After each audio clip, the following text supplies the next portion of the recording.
What's up guys and welcome back to Unlucky, but hopefully it won't be for us, episode 13. Big matches in today's episode. We have got home against Arsenal, not an easy game. Then we've got the Champions League ties against Liverpool, home and away will be in this episode, and Bournemouth, just wedged in between both those Liverpool games. Now, there's something else I want to allude to when we have a look, because the calendar will put forward. So we're playing Arsenal, who I believe are 7th or 6th in the league. We play Bournemouth, who are fighting relegation, I think they're 15th. And then, if we have a look at this, if we get Liverpool and Chelsea left in the league. Now, if you also include the fact that we played Spurs not long before that, it actually meant like our last 6 Premier League games, we played 4 of the top 6. Quite a cruel end to the run, but it makes the title race a lot better, don't it? But we'll end with Brentford. No, we won't end with Brentford. We'll end with Liverpool's second Champions League tie, and we'll hopefully be having 4 episodes in the next episode as well. 4 episodes? 4 matches, as long as we can get past Liverpool. We ended the first tie against Arsenal. Obviously, we're 90 wins. Liverpool only 3 points behind us, so wins we are definitely needing. And Bruno Fernandes cuts it back. There's Edson Cavani. I believe that's his first goal since coming back from injury, and he's 17th in the league season. So glad we kept him for this season, even though he's overall and everything's going down. Probably is his last season, and every goal that we see from him could be his last goal for the club, which will be a sad state of affairs, but fingers crossed. We'll deal with that when we get there. Paul Pogba managed to break through, and believe it or not, that is Paul Pogba's first goal this season. I know I lost him to injury, but to think that I hadn't scored with him all season was a little bit of a shocker. Obviously, well, I mean, he was injured. He does play more of a deep midfield role rather than getting forward, even though you can just see him bombing forward. But Cavani does then score from a lucky deflected cross, I must say, from Jack Grealish. But I did say this could be Cavani's last season for us, so every goal is a great goal from him right now. Doesn't matter what age you are, I think he's about 35, 36 at this point, still 18 goals in the league. And then Daniel James, we love Daniel James, just he's a pace monster. He gets his only second goal of the Premier League as well. I thought like Daniel James and all this had been playing a lot better, but apparently I was really wrong.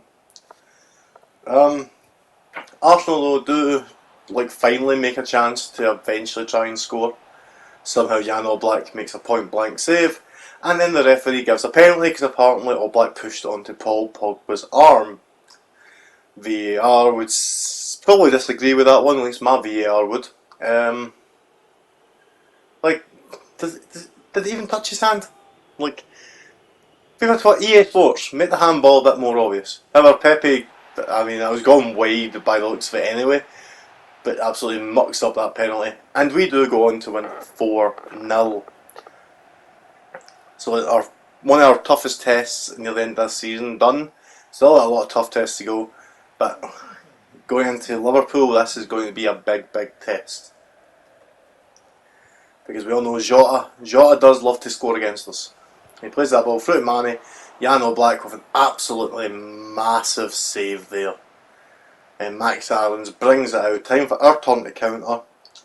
Bruno Fernandes, lovely lifted ball there for Aarons. Aarons has a little glance up, plays that ball, holds it, plays it, and there's Danny Ings to score an easy tap in into the side corner and make it 1-0 to Liverpool. 1-0 to Liverpool? 1-0 to Manchester United at Old Trafford. Definitely the start we wanted. Didn't really get that against Spurs, but we need to try and at least push forward. We don't want Spurs gave us a game. His Mason Greenwood absolutely just destroys Simicast, like his tackle wasn't there. There's the ball at Bruno Fernandes, holds the ball up. There's it back for Greenwood, and Greenwood smashes it home for 2-0 at the half-hour mark. And suddenly we are, I wouldn't say we're cruising, we've still got a game and a half to go. But 2-0, definitely a good position right now for us against a very strong Liverpool side. Ben White came on for the injured Pau Torres in the first half, and he just decided, you know what, I'm going to give away a penalty. If I'm playing for Pau Torres, I'm going to play as Pau Torres, because Pau Torres loves to give away penalties. There's us in the big blue suit. Don't ask me why I wear a blue suit. I think the blue suit looks nice. I think I'll change it next season to red because, you know, we play for Manchester United. Mo Salah steps up for the penalty against Jan Oblak and he puts it over. I swear, AI penalties this year, I thought they were good until this season, where I've started to notice the AI penalties are actually really, really bad. If you think about it, I don't know how many we've saved. I could go back and count, but I don't really plan to. But like we saved, I think we got 5 penalty saves in a row at one point. It's Bruno Fernandes brings it forward and makes it 3-0 Liverpool. 3-0 Liverpool. 3-0 Manchester United. We don't play for Liverpool. We hate Liverpool. Oh, I actually really do hate Liverpool. But I think this is because I'm a Man United fan. Don't mind them as much now that Gerrard's away, but love a little ball over there for Danny Ings, and Danny Ings just slots in his second of the game, 4th of the night, and we take a 4-0 advantage to Anfield. I think it's safe to say we're going through to the Champions League final. If Liverpool can crawl back a 4-0 advantage against us, I will be shocked. But it has been done, we know it can be done. However, Bruno Fernandes apparently broke his toe. So he's out for 3 months and can now no longer get the Premier League goal scoring record. Sad times. And Pau Torres only out for 5 days. He had just a bruised elbow that he felt he couldn't run off a bruised elbow. Kind of sad. Going to the next match though against Bournemouth in the league. No Bruno Fernandes. Wasn't really sure how to do this because Bruno's been very much our talisman.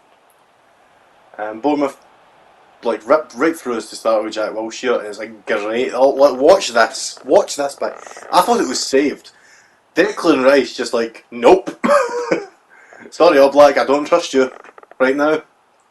Which is the basics of how Rice seemed to came across there. Wilshere become really annoying, just kept picking the ball up and moving the ball a bit about. Danjuma then picks it up, slips it through for Philip Billing, former Huddersfield man, and slots that into the bottom corner for 1-0 Bournemouth.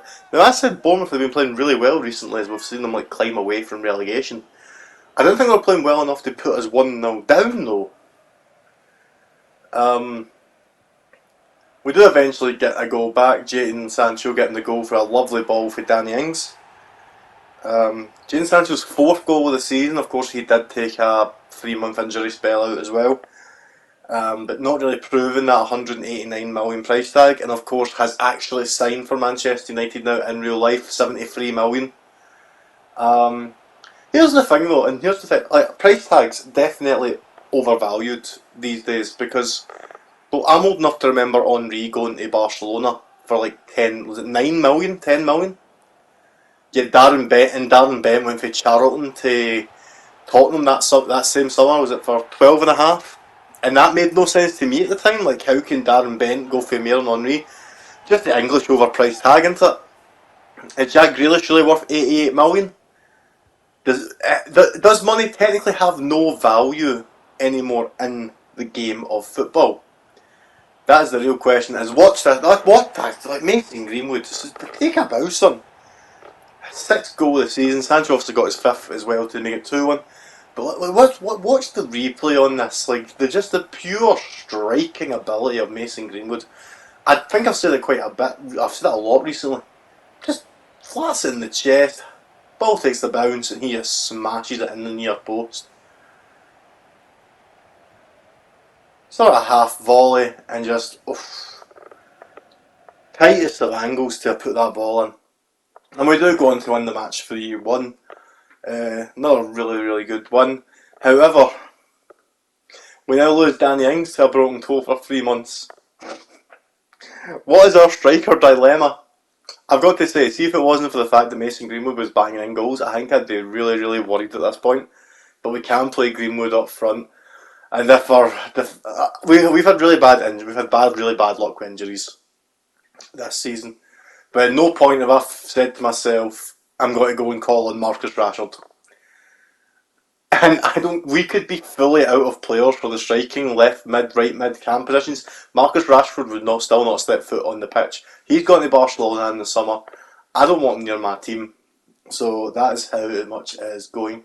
So if we look at the youth, quite a lot of youth players. This is the reason I only do 2 youth scouts.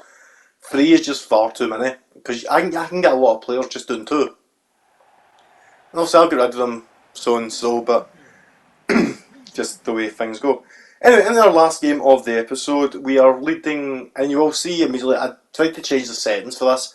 I felt Liverpool would really go for it. So I gave the goalkeeper some better ability, I lowered their pass error and shot error, giving them better chances. And you know, while I was doing that, I thought, you know, let's just give them a goal, because we can't defend with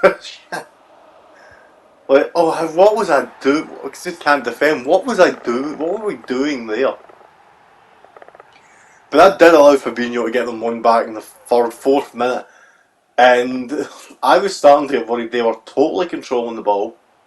It should just show you the effect of how, like, those were very minimalistic sliders I changed. As Henderson somehow nearly doesn't make it 2-0 to Liverpool. I don't know how he's not scored that. But yeah, like, the slight changes in the sliders make a massive difference to the club. As we play through Facundo Palestre, who tries to play to Cavani, who somehow doesn't score. Oh, dearie me. We are holding on. We've got a 3-goal advantage getting into the last 5 minutes of the game. Nothing really now to worry about. We're definitely going through the Champions League final. However, I did just happen to see Palestre onside in his own half, no defenders.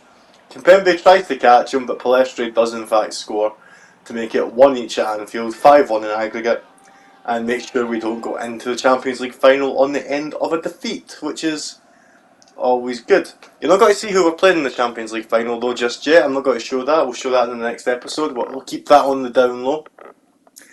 But if we have a little look at the league table, we are now 5 points clear of Liverpool with 3 games to go. Meaning that if we beat Brentford in the first game of next episode and Liverpool fail and Liverpool lose, we will win the title at Brentford. We don't want that though, because we play Liverpool in the second last game of the season. Hopefully, Liverpool will win their next game, which is against Bournemouth, as you can see at the side there, and they will. Hopefully, we can lift that title at Anfield. That would be amazing to win the title at Anfield. But they'll probably lose that game against Bournemouth now, and just so we can't. Wouldn't be surprised. Looking at the bottom of the table, though, Bournemouth are 16, 4 points clear of the relegation zone after we beat them 3-1. 6 points to go, so Brentford and Norwich are now officially relegated, and it's between Southampton, Crystal Palace, Bournemouth and Newcastle. Only 4 points clear with the 6 to play first, so it will be interesting to see who eventually does go down. Anyway guys, this was the penultimate episode. We're getting the last episode of this season in the next episode. So if you enjoyed this, like and subscribe, and I will see you next time. Peace.